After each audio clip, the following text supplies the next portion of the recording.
آج صبح شایان بہت خوش تھا کیونکہ وہ اپنے ابو کے ساتھ عید کی شاپنگ پر جا رہا تھا۔ ابو نے شایان کو نیا ہرا کرتا اور سفید پاجامہ پہنا دیا تھا، دونوں تیار تھے۔ ناشتہ کرنے کے بعد وہ ہاتھ میں ہاتھ ڈال کر بازار کی طرف چل پڑے۔ گاؤں کی گلیاں روشن تھیں اور سورج کی کرنیں سب کچھ چمکا رہی تھیں۔ شایان ہر چیز دیکھ کر حیران تھا، بازار رنگوں اور چیزوں سے بھرا ہوا تھا۔ کھلونے کی دکان پر اس نے چمکدار ٹرک دیکھا اور خوشی سے چمک اٹھا۔ ابو نے مول تول کر کچھ رنگین ٹوپیاں خریدیں، شایان نے ایک لال ٹوپی پہنی۔ شایان نے میٹھا سنترا چکھا اور بہت خوش ہوا۔ بازار میں لوگ بہت بھیڑ میں اپنی خریداری کر رہے تھے مگر ابو اور شایان ساتھ تھے۔ شایان ابو کی مدد کرتا رہا اور بھاری خریداری کے تھیلے اٹھاتا رہا۔ گرم سموسے کھاتے ہوئے شایان کے چہرے پر مسکراہٹ چھا گئی۔ بازار کے کنارے ایک پیارا سا کتا بھی شایان کی توجہ کا مرکز بن گیا۔ ابو نے رنگین کپڑے چنے، شایان بھی دلچسپی سے انہیں دیکھتا رہا۔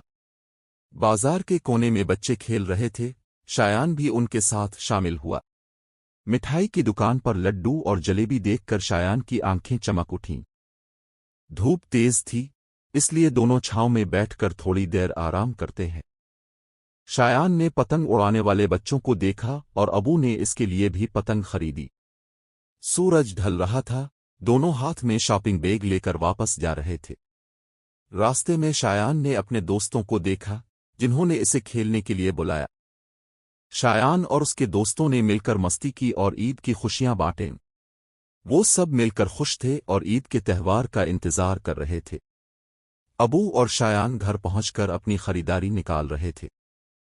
گھر کی روشنیوں میں دونوں کے مسکراتے چہرے دیکھنے والوں کا دل خوش کر رہے تھے۔ عید کی تیاریاں مکمل ہو رہی تھیں اور پورا گھر رنگین نظر آ رہا تھا۔ شایان اپنے ابو کے ساتھ مٹھائیاں کھا رہا تھا اور تہوار کا لطف اٹھا رہا تھا۔ بچے مل کر پتنگ بازی کر رہے تھے اور ہوا میں رنگین پتنگوں کا میلہ لگا ہوا تھا۔ شام کو سب مل کر اپنے دوستوں اور رشتہ داروں سے ملتے تھے۔ شایان ابو کے کندھے پر سر رکھ کر تھکن دور کرتا تھا۔ خوشیوں بھری باتیں اور ہنسی مذاق میں دن گزرتا تھا۔ رات کو شایان تارے گنتا تھا اور عید کی دعا کرتا تھا۔ گھر کے باہر جگنو روشنی کی طرح چمک رہے تھے۔ ابو اپنے بیٹے کی خوشی دیکھ کر مسکرا رہے تھے۔ شایان کی زندگی میں یہ دن یادگار بن گیا تھا۔ عید کے تہوار کی خوشبو پورے گھر میں مہک رہی تھی۔ بچے اپنی نئی کپڑوں میں مزے لے رہے تھے۔ شایان اپنی پتنگ کو ہوا میں اڑاتے ہوئے خوشی سے جھوم رہا تھا۔ ابو اپنے بیٹے کے ساتھ خوشگوار وقت گزار رہے تھے۔